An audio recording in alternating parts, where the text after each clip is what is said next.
Assalamualaikum warahmatullahi wabarakatuh. Halo teman-teman semua, semoga sehat selalu.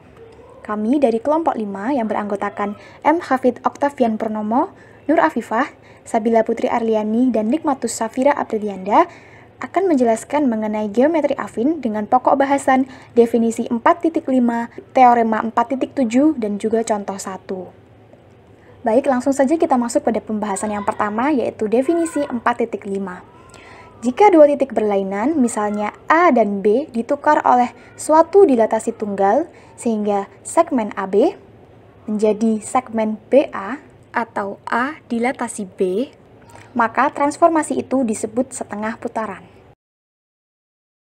Selanjutnya, jika C sebarang titik di luar garis AB, maka untuk mencari bayangannya, kita hubungkan titik C dengan A dan B.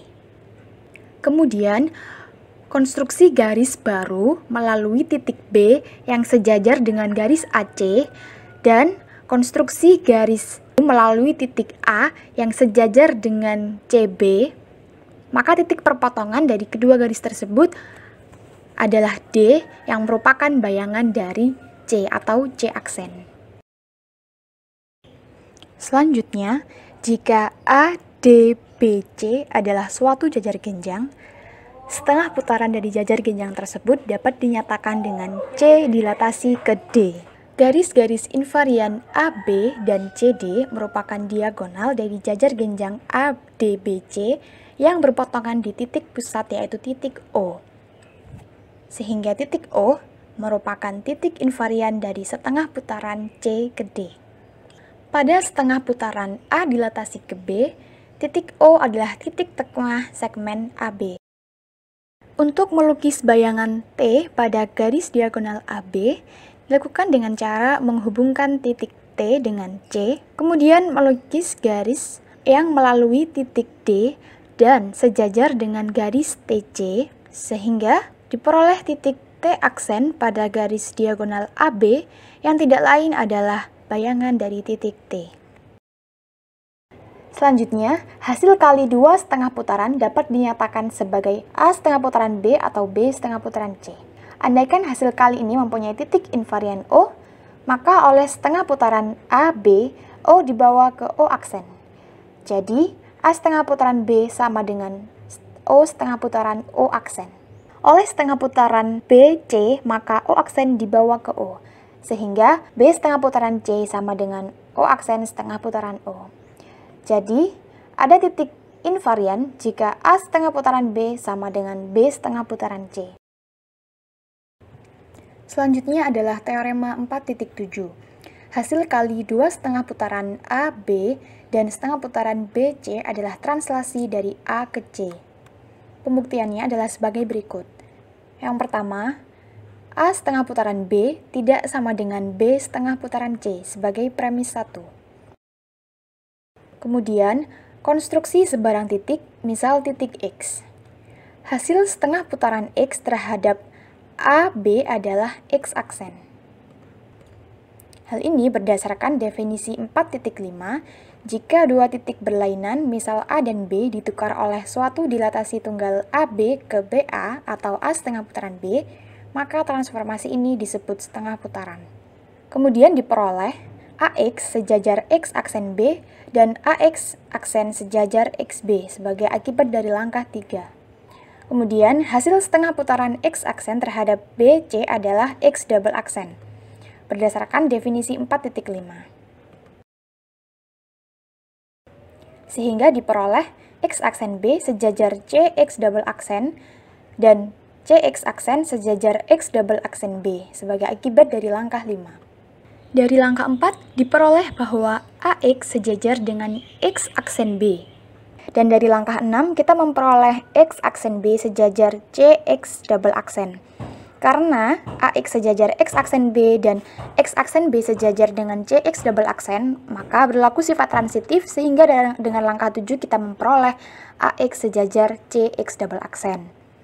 Kemudian, berdasarkan teorema 4.2, jika ada 6 titik berlainan pada 3 garis sejajar berlainan diletakkan sedemikian sehingga AP aksen sejajar PB, P aksen C sejajar BP double aksen, maka AC sejajar dengan PP aksen. Dalam gambar tersebut, titik A, X aksen, B, titik C, dan titik X double aksen merupakan 6 titik berlainan pada 3 garis sejajar yang juga berlainan, yaitu garis AX, garis X aksen B, dan garis CX double aksen. Sehingga AX aksen sejajar dengan XB, X aksen C sejajar dengan BX double aksen, sehingga diperoleh AC sejajar XX double aksen. Dari langkah 7 dan juga definisi 1.1 didapatkan ACX double aksen X adalah sebuah jajar genjang. Karena ACX double aksen X adalah jajar genjang, maka X double aksen sejajar dengan AC, sehingga dari langkah 9 diperoleh translasi X ke X double aksen sama dengan translasi A ke C. Karena titik X merupakan hasil dari setengah putaran A ke B, dan X double aksen merupakan hasil setengah putaran dari B ke C, maka X ke X double aksen dapat diganti menjadi A setengah putaran B dikali B setengah putaran C sama dengan translasi dari A ke C, sehingga teorema 4.7 terbukti. Pembahasan berikutnya adalah contoh 1. Diketahui A setengah putaran B dikali B setengah putaran C sama dengan A setengah putaran C. Tunjukkan bahwa sebarang C yang ditentukan adalah titik invarian dari suatu setengah putaran dengan mengganti A sama dengan C dalam persamaan. Penyelesaiannya adalah sebagai berikut. A setengah putaran B dikali B setengah putaran C sama dengan A setengah putaran C merupakan premis. A sama dengan C adalah premis tambahan.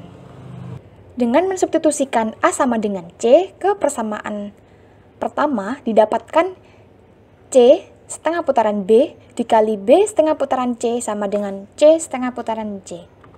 Nah, akibat teorema 4.7 diperoleh C setengah putaran B dikali B setengah putaran C sama dengan C setengah putaran C aksen dikali C aksen setengah putaran C. Sehingga C adalah titik invarian berdasarkan definisi 4.5.